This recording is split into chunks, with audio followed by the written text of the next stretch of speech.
আসসালামু আলাইকুম। একদম তেল ছাড়া এত তুলতুলে নাস্তা আগে কখনো খেয়েছেন? আজকে খুব সহজ কিছু উপকরণ দিয়ে বানিয়ে দেখাবো একদম নরম, ফুলকো আর মুখে দিলেই গলে যায় এমন একটা মজার নাস্তা। দেখুন কত সুন্দর ফুলে উঠেছে, বাইরে হালকা স্পঞ্জি আর ভিতরটা একদম সফট। সকালের নাস্তা, বাচ্চাদের টিফিন কিংবা বিকেলে চায়ের সাথে একদম পারফেক্ট একটা রেসিপি। সবচেয়ে ভালো বিষয় হলো এটা বানাতে কোনো তেল লাগবে না আর খুব কম সময়েই তৈরি হয়ে যাবে। ঘরে থাকা সাধারণ উপকরণে এমন মজার নাস্তা বানানো যায়, খেলে বারবার বানাতে ইচ্ছে করবে। ভিডিওটা শেষ পর্যন্ত দেখবেন, আশা করি সবার কাজে আসবে। তো চলেন আজকের মূল রেসিপিটা শুরু করি। আজকের নাস্তাগুলো বানানোর জন্য এখানে আমি নিয়েছি হাফ কাপের চাইতে একটু বেশি সুজি, আর নিলাম 1/3 কাপ চিড়া। এটা আমি সাদা চিড়া নিয়েছি। চিড়াটা নর্মাল পানি দিয়ে খুব ভালোভাবে ধুয়ে পরিষ্কার করে সুজির মধ্যে দিয়ে দিচ্ছি। এরপরে দিয়ে দিচ্ছি স্বাদমতো লবণ। এখন ব্যাটার তৈরির জন্য আমি এখানে নিয়েছি কুসুম গরম পানি। পানিটা এমন গরম হবে যে আপনি আঙুল ডুবিয়ে রাখতে পারবেন অনেকক্ষণ। খুব বেশি গরম পানি এখানে দেওয়া যাবে না, তাহলে উপকরণগুলো সিদ্ধ হয়ে যাবে, তখন নাস্তাগুলো ভালো হবে না। তো প্রথমেই আমি উপকরণগুলোর মধ্যে দিয়ে দিচ্ছি 1 কাপ কুসুম গরম পানি। এরপরে আমি একটু মিশিয়ে নিব। যদি মনে হয় যে এখানে আরও কিছুটা পানি দরকার, তবে আমি আরও কিছুটা পানি দিয়ে দিব। যেহেতু এটাকে বেশ কিছুক্ষণ রেস্টে রাখবে, তখন এটা ফুলে কিন্তু ডাবল হয়ে যাবে। তো আমি আরও 1/3 কাপ পানি এখানে দিয়ে দিয়েছি। কতটুকু পানি দিয়েছি এটা আপনারা খেয়াল করলে বুঝতে পারবেন। 10 মিনিটের জন্য রেস্টে রেখে দিচ্ছি। ফিরে এলাম ঠিক 10 মিনিট পরে। 10 মিনিটের মধ্যেই উপকরণগুলো ফুলে কেমন ডাবল হয়ে গিয়েছে। এখানে আমি আর একটুও পানি অ্যাড করব না। এখন এখানে দিয়ে দিচ্ছি একটা রুম টেম্পারেচারের ডিম। কোনোভাবেই ফ্রিজ থেকে বের করা ডিম ইউজ করবেন না।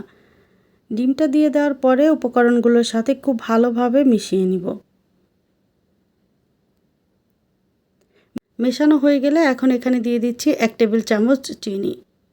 যদি আপনারা কেউ চিনিটা অ্যাভয়েড করতে চান, করতে পারেন, কোনো সমস্যা হবে না। আর বাচ্চাদের জন্য একটু চিনি দিয়ে নাস্তাটা তৈরি করলে খেতে বেশ ভালো লাগে। সমস্ত উপকরণগুলো আমি একটা ব্লেন্ডার জারে নিয়ে নিয়েছি। এখন খুব ভালোভাবে ব্লেন্ড করে নিব। ব্লেন্ড করে নিলে নাস্তাগুলো একদম নরম, তুলতুলে আর বেশ ফুলকো হয়। আর ব্লেন্ড করে নিলে উপকরণগুলোর মধ্যে একটা স্টিকি ভাব আসে, তখন নাস্তাগুলো আরও বেশি সুন্দর হয়। ব্যাটারের ঘনত্বটা ঠিক কীরকম সেটা আপনারা একটু খেয়াল করলেই বুঝতে পারবেন। যদি চামচটার দিকে একটু খেয়াল করেন তাহলে বুঝতে পারবেন এই ঘনত্বটা ঠিক কতটুকু। তা এখন আমি লবণ, চিনি সব কিছু একটু চেক করে নিব। তো নাস্তাগুলো তৈরি করার জন্য ব্যাটারটা একদম রেডি। এখন আমি চলে যাচ্ছি পরবর্তী ধাপে। চুলায় একটা কড়াই বেশ ভালোভাবে গরম করে নিয়েছি। আপনারা যদি চান তাহলে নাস্তাগুলো ফ্রাই প্যানেও তৈরি করতে পারেন। কড়াইতে 2-3 ফোঁটা তেল দিয়ে খুব ভালোভাবে একটা টিস্যু দিয়ে মুছে নিব। বাকি নাস্তাগুলো তৈরি করার জন্য এখানে আর কোনো ধরনের তেল ইউজ করব না। এই একবার তেল দিলেই যথেষ্ট। এখন চুলার আঁচ লো টু মিডিয়ামের মাঝামাঝি রেখে পরিমাণ মতো ব্যাটার দিয়ে দিচ্ছি কড়াইতে। এরপর অ্যাপ্রোপ্রিয়েট একটা ঢাকনা দিয়ে কড়াইটা ঢেকে দিব। খেয়াল রাখতে হবে ভেতরের ভাপটা যেন কোনোভাবেই বাইরে চলে না আসে। ছোট ছিদ্রটাও টিস্যু মুড়িয়ে বন্ধ করে দিব। অপেক্ষা করব ঠিক 1 মিনিট। 1 মিনিট সময়ের মধ্যেই নাস্তাগুলো রেডি হয়ে যাবে। মিডিয়াম আঁচে ভাজা যাবে না, তাহলে নিচের অংশটা পুড়ে যাবে, ভেতরে কাঁচা থেকে যাবে আর নাস্তাগুলো একটুও ফুলকো হবে না। 1 মিনিটের মধ্যে নাস্তাটা রেডি হয়ে গিয়েছে। দেখতেই পাচ্ছেন কেমন সুন্দর ফুলকো হয়েছে।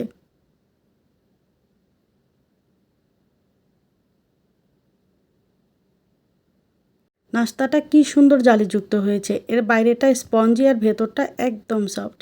ঠিক একই রকম করে বাকি সবগুলো নাস্তা বানিয়ে নিব। একদম বাজেট ফ্রেন্ডলি একটা নাস্তা রেসিপি আপনাদের সাথে শেয়ার করেছি। এত মজার একটা নাস্তা বানিয়ে যদি আপনি বাচ্চার টিফিনে দিতে পারেন, তাহলে ওরা যেরকম খেয়ে আনন্দ পাবে, তেমনি আপনিও নিশ্চিন্ত থাকবেন। এই তীব্র গরমে বাইরের আজে বাজে খাবার না খেয়ে এমন ঘরোয়া হেলদি খাবার খেলে বাচ্চাদের অসুস্থ হওয়ার সম্ভাবনা খুবই কম থাকে। 2-3টা করে নাস্তা ভাজার পরে যে টিস্যু দিয়ে প্রথমে তেল মুছেছিলাম, সেটা দিয়ে একটু মুছে নিলেই হবে। বাড়তি কোনো তেল অ্যাড করার একদমই প্রয়োজন নেই। প্রতিবার চুলায় নাস্তাগুলো দেওয়ার পূর্বে ব্যাটারটা একটু করে এভাবে নেড়ে চেড়ে নেবেন, তাহলে প্রত্যেকটা নাস্তা একই রকমের ফুলকো হবে। তো আমি এখানে এক এক করে সবগুলো স্ন্যাক্স ভেজে নিয়েছি। দেখতেই পাচ্ছেন কেমন সুন্দর লাগছে দেখতে। আর এটা এতটা সফট কি বলবো, একদম মুখে দিলে যেন গলে যাচ্ছে। একটা নাস্তা আপনাদের সাথে একটু ভেঙে শেয়ার করি।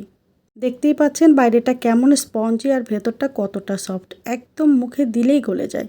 আশা করি আমার আজকের রেসিপিটি আপনাদের কাছে বেশ ভালো লেগেছে। যদি ভালো লাগে তবে রিকোয়েস্ট থাকবে লাইক, কমেন্ট, শেয়ার এবং সাবস্ক্রাইব করে সাথে থাকা বেল আইকনের অল অপশনটি সেট করে রাখার।